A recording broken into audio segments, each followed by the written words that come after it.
Ustedes van a ver el próximo año en farmacología de que es muy importante el selenio.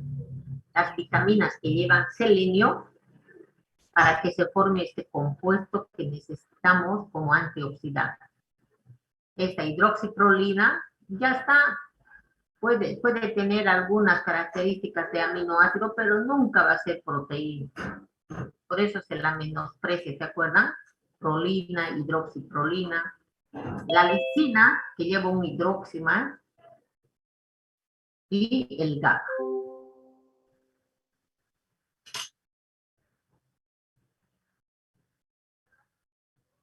Péptidos. Ya estos son, como ustedes saben, la unión de los aminoácidos. No me dejan. No me dejan. Concepto. Compuestos químicos orgánicos sí, pero resultan de la unión de aminoácidos. En la pizarra, el enlace se llama enlace peptídico. Por favor, enlace peptídico. Son únicos, no hay en ningún otro compuesto este tipo de enlace. A ver, reconozcamos aquí, miren, este es el amino, aquí está, perdón, aquí está el amino y aquí está el ácido. Tiene 2 carbonos, entonces hasta ahí es la glicina, pero es más que la glicina porque aquí tiene R1, que puede ser sustituido por un carbono o 2 carbonos. Bueno, ignoremos a la R o la R que sea una H. Entonces la glicina más, fíjense aquí, otra glicina, 2 aminoácidos, uno de ellos va a regalar su grupo hidroxilo y el otro no es del ácido, sino es del grupo amino, va a regalar un hidrógeno para que se pueda eliminar en forma de agua. Se pierde en forma de agua. Al final, ¿qué me va a resultar? La unión de los dos. Se pierde este OH hidrógeno y me queda este carbono con el nitrógeno. A esto se denomina enlace peptídico. Y entonces imaginemos que este ácido se vuelve a unir con otro amino para formar ya 3 aminoácidos. De esa manera se van formando los péptidos. Se elimina el agua, ya tengo un dipéptido, y aquí ya puedo tener mi ejercicio con la alanina unida a esta, aquí están, ¿no? Alanina, 1, 2, 3. Glicina, 1, 2. Tirosina, 1, 2, 3. La alanina, pero con su grupo aromático cíclico, con un fenol. Esa es la tirosina. Alanina más un grupo fenol. Y el ácido glutámico ya sabemos, 1, 2, 3, 4, 5 carbonos. 1, 2, 3, 4, 5. Y la valina, vamos a ver, 1, 2, 3, 4, 5, pero no tiene 2 grupos carboxilos. Valina tiene 5 carbonos, pero un solo grupo ácido y tiene en posición iso, lo que aquí no. Todos son carbonos primarios. Y la serina, 1, 2, 3. Tiene 3 carbonos, igual que la alanina, pero tiene un hidroxilo de más. Un hidroxilo de más. No es carboxilo como este. Este es un hidroxilo de más, la serina. De esta manera se van formando los polipéptidos. Ahora bien, solamente de ejemplo sirve aquí. A la alanina le sigue la glicina, y le sigue esta, y le sigue este aminoácido y este. ¿Por qué tiene que ser en ese orden? Porque esto está codificado. ¿Dónde? En nuestros genes. Es decir, que los genes tienen estos originales, documentos originales, que se los va a enviar a los ribosomas. ¿Qué son los ribosomas? Fotocopiadores. Estas fotocopiadoras agarran el documento original y empiezan a fotocopiar. Depende qué cosa se está fotocopiando. Una hormona tiroidea, una hormona hipofisiaria,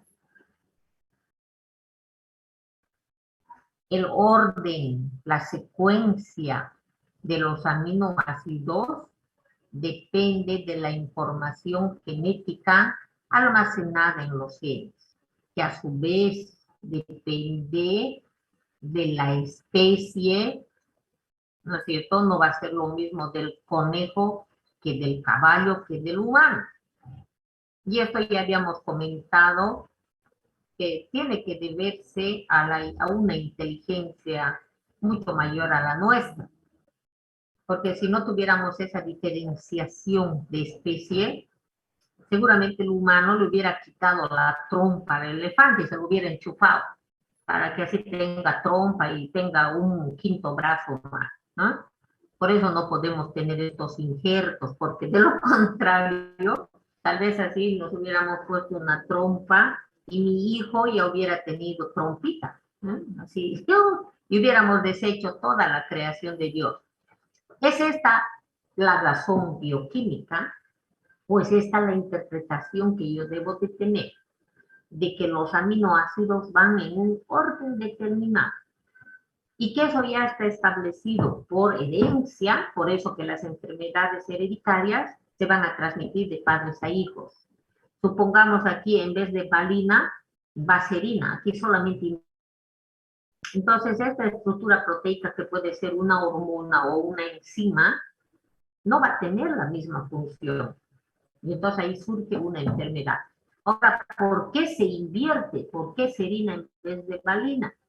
Porque esa persona, su padre, su madre, consumieron medicamentos genotóxicos, alteraron los originales en los genes. Ahí tenemos el tema de las quinolonas, metronidazol, cloranfenicol, que son medicamentos. También tenemos el humo, las aflatoxinas, pueden alterar nuestros genes, es decir, los documentos originales. Y la OPA, de la pobre ribosoma, ¿qué es lo que hace? Fotocopia, con fallo, sin fallo, le da lo mismo. Entonces surgen estructuras proteicas con secuencia de aminoácidos, con orden de aminoácidos totalmente alterados. Entonces aquí yo tengo, miren, la secuencia de nuestros aminoácidos. Siempre va a haber una región fija que va a determinar ese enzima va a lisar, ese enzima va a transportar, ese enzima va a isomerizar, siempre y cuando esté en ese orden. No me lo sé de memoria, estos jóvenes. Esto saben los expertos, ¿no? Los que son científicos. Pero la idea que nosotros tenemos que llevar es que estos aminoácidos, para que formen parte de una cadena de polipéptidos, tienen que tener un orden estricto, si es que quieren tener una actividad. Es cierto, habrá una región variable, ¿sí? Pero esa no va a tener actividad biológica. Este orden puede alterarse por diferentes agentes, como los biológicos, los virus, que son los causantes de las verrugas. ¿Por qué tenemos verrugas? Porque los virus alteraron la orden, la misión de la secuencia de nuestros aminoácidos. Y entonces empiezan a sintetizarse de manera anómala las estructuras. Tenemos péptidos muy importantes en nuestro cuerpo, que no tienen la categoría de proteína. Esto hay que tomar muy en cuenta, son apenas bachilleres, ¿no? El glutatión, pero fíjense qué función más importante tiene. En ese orden, miren, ácido glutámico, cisteína y glicina, no es como quiere usted. O otro péptido, miren, la insulina, tiene la función de hormona, pero es solamente un péptido y la misión que cumple. Ahora, tenemos los factores liberadores de hormonas, ¿no? Las TSH, las FSH, las estimuladoras o liberadoras. Cada vez que se pone FSH, entonces yo estoy hablando de estas, ¿no? Folículo estimulante, hormona, folículo estimulante o liberadora. Ahora miren esta maravilla. Encefalinas, endorfinas, dinorfinas. Estos son denominados opiáceos endógenos. Todos nosotros tenemos en nuestro cuerpo estas estructuras químicas que bloquean las vías del dolor. Toda la vida supone un dolor. Miren dónde estamos sentados, los anillos nos aprietan. Hay tantas cosas que nos producen dolor. Afortunadamente, para eso Dios nos mandó en nuestro sistema nervioso con receptores. Estos receptores son denominados mu, kappa y delta. Estos receptores están ahí para que puedan reaccionar con estas, encefalina, endorfinas, dinorfinas. Cuando estas estructuras químicas vienen, ¿qué son estas estructuras químicas? Son la llave. Y vienen a estos receptores que son las cerraduras. Entonces viene la llave, se enchufa ahí la llave, listo, bloqueado. Ya no hay sensación de dolor. O el dolor que me debía haber supuesto alguna actividad fisiológica va a verse minimizado. Bien, entonces todo el día estamos con dolores, pero que son disminuidos por nuestros opiáceos endógenos. Cuando esta persona, por tonta, consume opiáceos exógenos, es decir, naturales o sintéticos. Sintéticos quiere decir que el hombre lo ha fabricado en el laboratorio. Naturales quiere decir que Dios, la naturaleza, y son obtenidos del papaver somnífero. Papaver somnífero. Esta planta, que tiene ahí sus flores femeninas, por el hombre es rayado con un estilete, con un bisturí,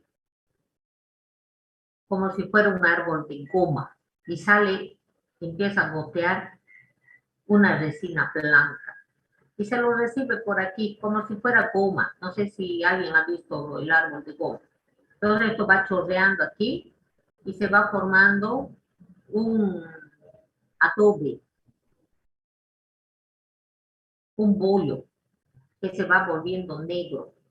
El blanco se vuelve negro, el café, por oxidación. Se va a oxidar. Esto se llama opio. Del opio se puede obtener los naturales. La morfina, la codeína, la tebaína, la papaverina. Y de la morfina se pueden obtener los sintéticos.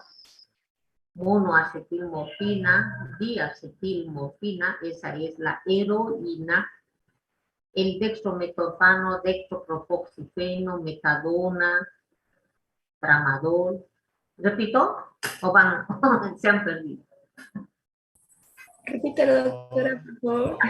Bueno, es que he tomado café, esa es la pena. Me acelero, ¿no? Ya, a ver, otra vez. Aquí la idea, jóvenes, la idea es que todos nosotros tenemos estructuras denominadas receptores. Mu, kappa y delta. Usted y yo tenemos eso. ¿Para qué? Para que reaccionen con nuestros opiáceos endógenos. ¿Cuáles son estos? Endorfinas, dinorfinas, encefalina. Estas estructuras químicas están ahí para que sirvan como llave. Y cuando entran a su cerradura, ¿sí?, abren la puerta, bloqueada la sensación de dolor. De lo contrario, todo el día estuviéramos chillando. ¡Ay! me siento, camino, meto la cuchara, me golpeo los labios, tendría que estar chillando. Oye, con ese lapicero Castro Luis también te tendría que doler. Pero entonces, sí, ¿me entienden lo que quiero decirles? ¿No? Solamente esto, ¿cómo nos dolería? ¿No? Tenemos terminaciones nerviosas. Gracias a esto no tenemos esas sensaciones de dolor. Perfecto. ¿Alguna vez el hombre, por curiosidad, consume opiáceos exógenos, que pueden ser naturales o sintéticos? Los naturales se obtienen de la planta Papaver somnífero. Sus flores, que son como tuna, se les hace ralladuras y salen la resina blanca que se acumula un poquito más abajo en forma de un bulbo de color negro o café. De ahí se obtiene la morfina, codeína, tebaína, papaverina. Esos son los opiáceos exógenos naturales. El hombre hasta desde la antigüedad ha aprendido a consumir morfina. En todas las películas antiguas vemos, ¿no? En el papiro de Evers, con B grande, que es el documento más antiguo de la humanidad, se tiene ya información del uso del papaver somnífero. De la morfina en el laboratorio se obtienen los sintéticos, entre ellos monoacetilmorfina.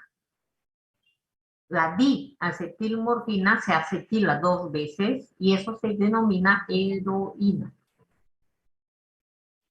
Luego tenemos otros productos como el dextrometorfano para la tos, dextropropoxifeno. Hay que buscar información. Analgésico.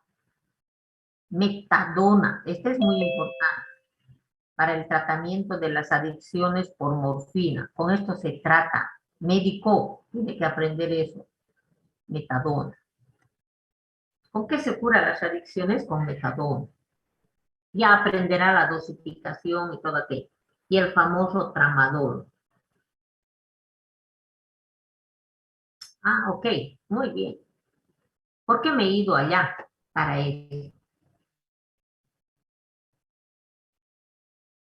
Cuando una persona consume, ahí está su brazo, y se inyecta heroína, y lo hace así, no sé, no me pregunten los días, depende de la persona, una vez, 10 veces, y luego ya no tiene dinero para comprar, no consume este opiáceo exógeno, la persona va a tener síndrome de abstinencia psicológica y física, que se puede manifestar con agresividad, con autolesiones y lo más interesante, con depresión respiratoria. Eso es fisiológico. Y puede morir. Por eso es necesario que usted sepa que tiene que administrar metadona. Ahora, ¿por qué se le manifiesta esto? Porque durante el tiempo que consumía la droga, él ya no sintetizaba esto.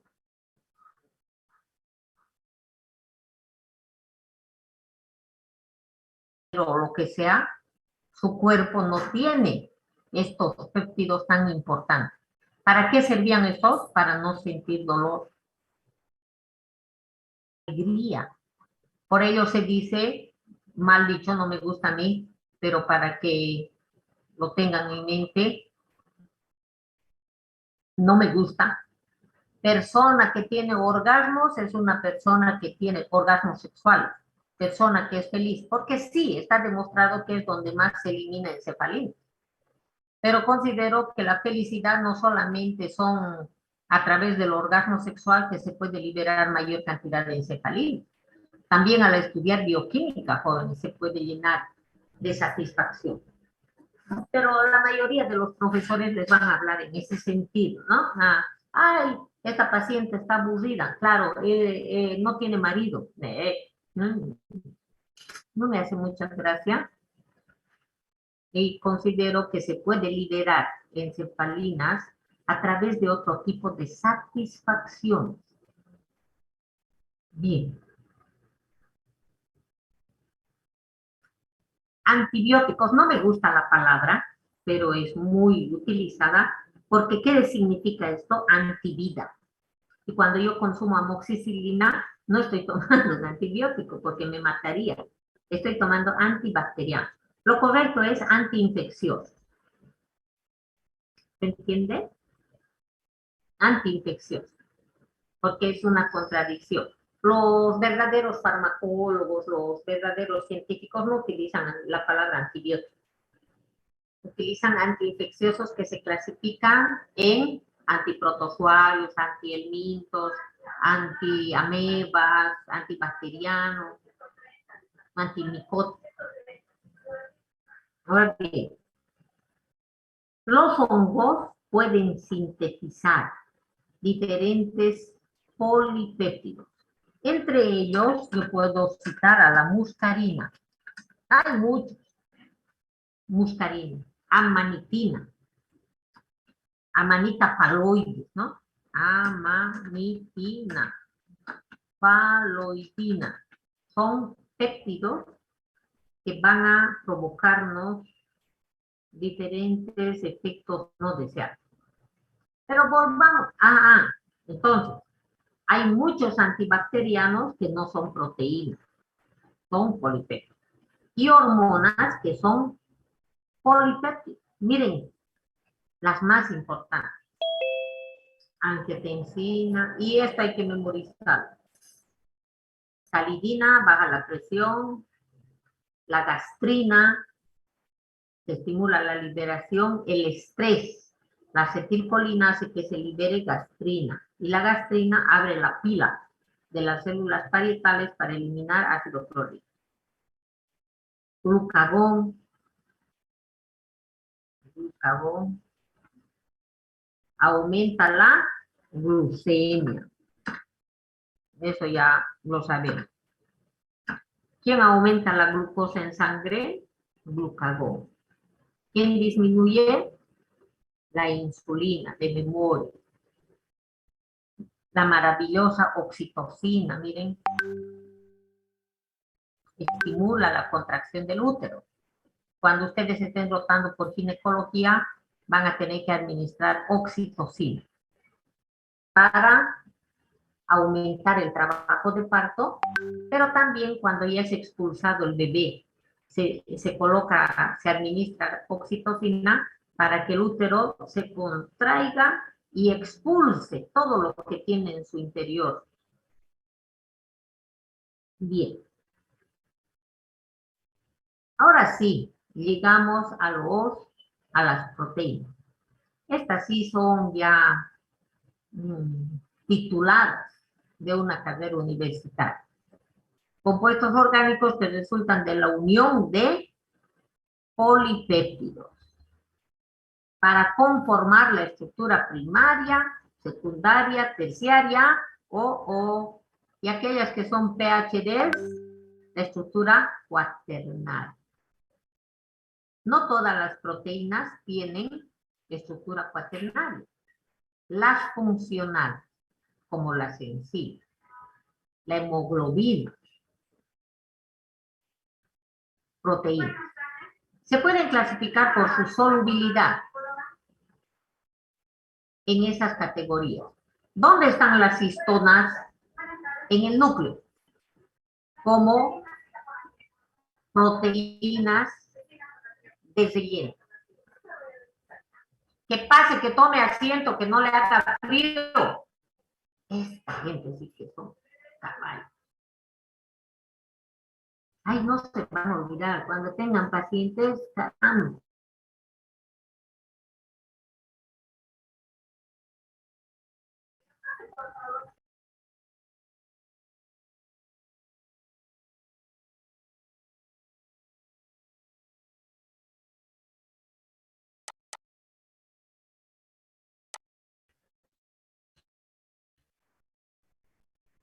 Y la gente es tan buena que se queda ahí congelándose.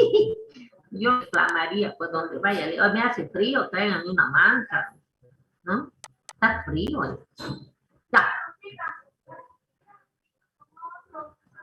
La albúmina, las globulinas son proteínas de transporte, no se olviden en nuestra sangre. Las cetonas son proteínas de relleno, particularmente en el núcleo. El DNA, los genes no pueden estar flotando ahí, tienen que estar bien amortiguados.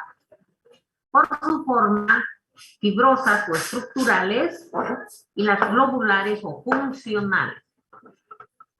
Ahora, ¿qué tipo de proteínas tenemos transportadoras? Como la hemoglobina, mioglobina y citocromo.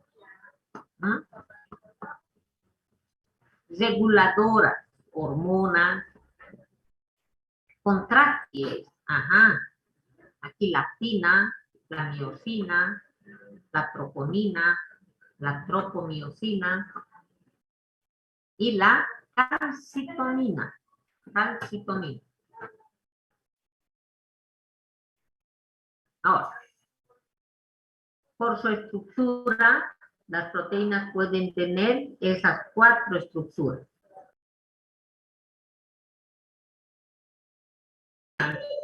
¿Por qué sube por ahí? Sí, porque estoy en clase. Hermosa.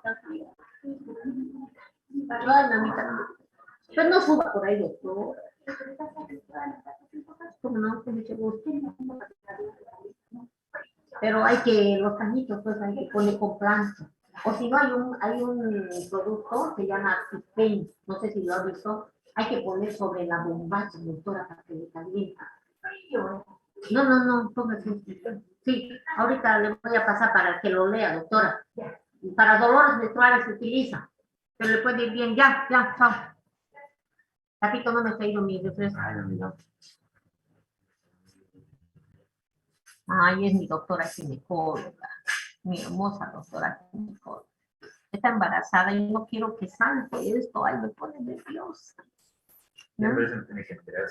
Cállate tú.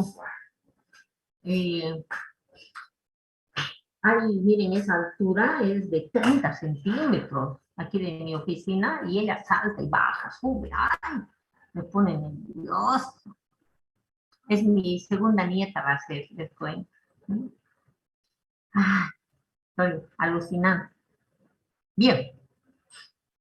Entonces, estructura primaria hasta la cuaternaria. Vámonos por su composición química.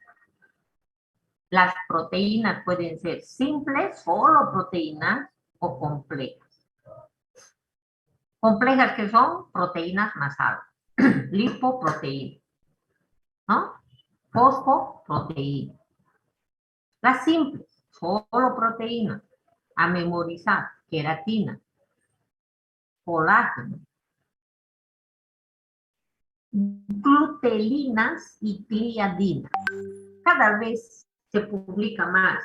Personas intolerantes al gluten, pacientes intolerantes a las gliadinas.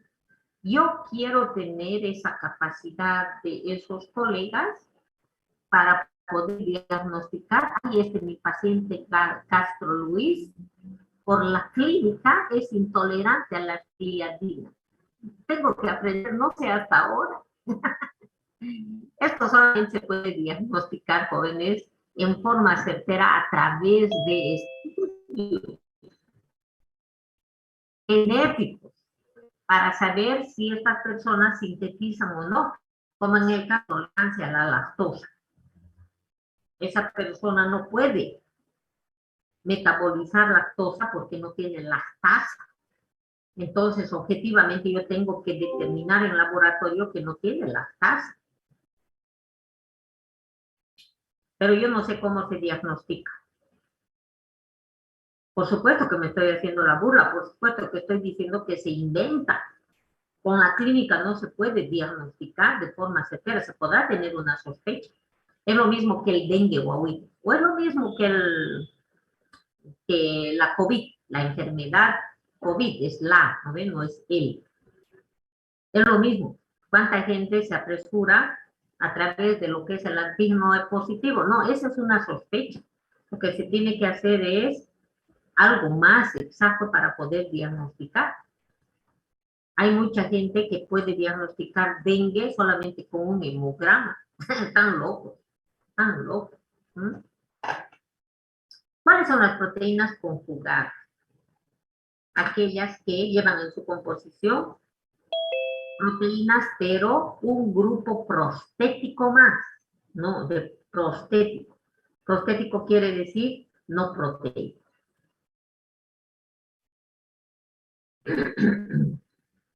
Aquí entonces se puede tener, miren, nucleoproteínas, cromoproteínas, glucoproteínas, fosfolipoproteínas y metaloproteínas como la ceruloplasmina. Como la ceruloplasmina, un ejemplo que les puse aquí. Esta es una proteína plasmática que todos nosotros tenemos y que se encarga de transportar el cobre. Todos nosotros ingerimos cobre desde nuestra alimentación. Está bien, necesitamos cobre para la composición de enzimas como la citocromo C oxidasa, necesitamos. Pero cuando es en exceso, nuestra ceruloplasmina no da abasto. Y el cobre empieza a acumularse. Por ejemplo, en nuestra esclerótica, alrededor de la pupila. Y el cuerpo trata de eliminar el cobre por donde pueda. Y mi paciente entonces va a lucir con sus cabellos así, parados, cabellos acerados. Entonces, cuando mi paciente tiene eso, le miro con la linterna y voy a ver el aro iridiscente. ¿Cuándo voy a sospechar de esta enfermedad? Cuando mi paciente me diga, yo trabajo con cobre, soy joyero, soy electricista, o fabrico pues utensilios de cobre. Por ello es importante la historia clínica para poder saber con qué agentes tóxicos puede estar relacionado el cuadro clínico de mi paciente. Y así, con mis conocimientos de bioquímica, me va a ser mucho más fácil poder llegar a un diagnóstico presuntivo. Algunas veces las personas nacen con poca ceruloplasmina, es decir, no tiene capacidad para sintetizar ceruloplasmina. Entonces, de manera genética, va a acumular o va a metabolizar de manera anómala el cobre que es necesario, pero como oligoelemento. Miren, en aquellos conventos donde, o en aquellos asilos, donde muchas de sus ollas y cacerolas son de cobre, más de uno se intoxica de forma crónica con este cobre. Y solamente ver la apariencia del cabello de la persona y con tu simple linterna ya puedes tener un diagnóstico y pides al laboratorio determinación de cobre en sangre y te vas a encontrar las concentraciones fuera de lo normal. Las proteínas tienen estructuras primaria hasta la cuaternaria. Ahora bien, ¿cuál es la primaria? Aminoácidos entre sí. Para esto, a ver si me sale la inspiración. Así. Miren, esta sería la primaria. Aminoácido más aminoácido más aminoácido. Primaria.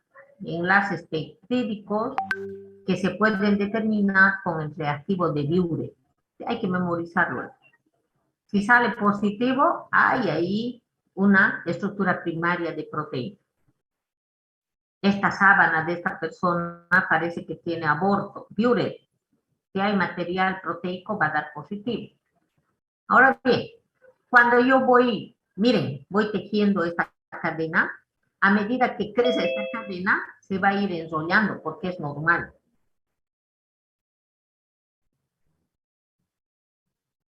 Cuando uno teje con grosero, ¿no es cierto? Con su ganchillo va haciendo cadenitas, no sé si ha visto. La cadenita va creciendo, primero es recta y luego se va enroscando en forma de espiral. Lo mismo aquí. Entonces, aquí surge un tipo de puente, atracción. Estos son los puentes de hidrógeno, los puentes de azufre, de disulfuro, se denominan puentes de disulfuro. Entonces, las estructuras secundarias se caracterizan porque la cadena inicial se va enroscando sobre sí, sobre su mismo eje, a través de estas atracciones electroestáticas determinadas por los puentes de hidrógeno. Ahora bien, esta estructura secundaria se comprime, miren así. Aparecen ahí unos puentes más grandes, hasta aquí, como un resorte, lo van a aplastar. ¿Ah? Esto pueden ser fuerzas de banda,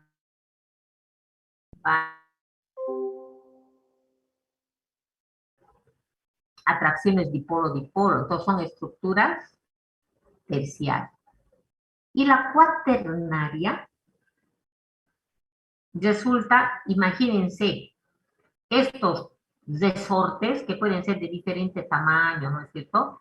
Entonces aquí un resorte y se une con otro más largo, de otro color. Y de por aquí le sale otro resorte. Oh, ahí ya tengo una proteína con estructura cuaternaria. Y se van a mantener unidos estas tres cadenas también con fuentes de hidrógeno, de sulfuro. Ahora sí yo tengo en la mente un huevo, una clara de huevo. Aquí yo tengo en la clara la ovoalbúmina. ¿Qué tiene la ovoalbúmina? Este tipo de estructura. Y cuando yo lo caliento este huevo, estos resortes, obviamente que se desenroscan y sale disparado mi clara rompiendo el cascarón. ¿Sí o no?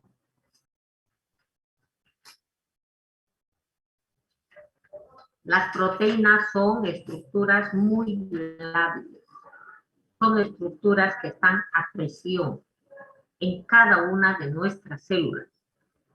Nuestras células son como estos huevos. Por ello, controlamos a nuestro paciente. ¿Cómo está su temperatura? Porque claro, si se calienta mi paciente, igual que el huevo, va a reventar el cascarón. Por ello, debemos cuidar que mi paciente no tenga fiebre. Porque las células más preciadas del cuerpo son las neuronas. Y si mi niño va a tener fiebre, todos sus huevos, sus cascarones van a reventar. Y un huevo pasado vuelve a ser huevo o no, nunca va. Y entonces mi niño va puede restablecerse, puede llegar a tener cierta salud, pero puede quedar con cierta incapacidad motora o cognitiva.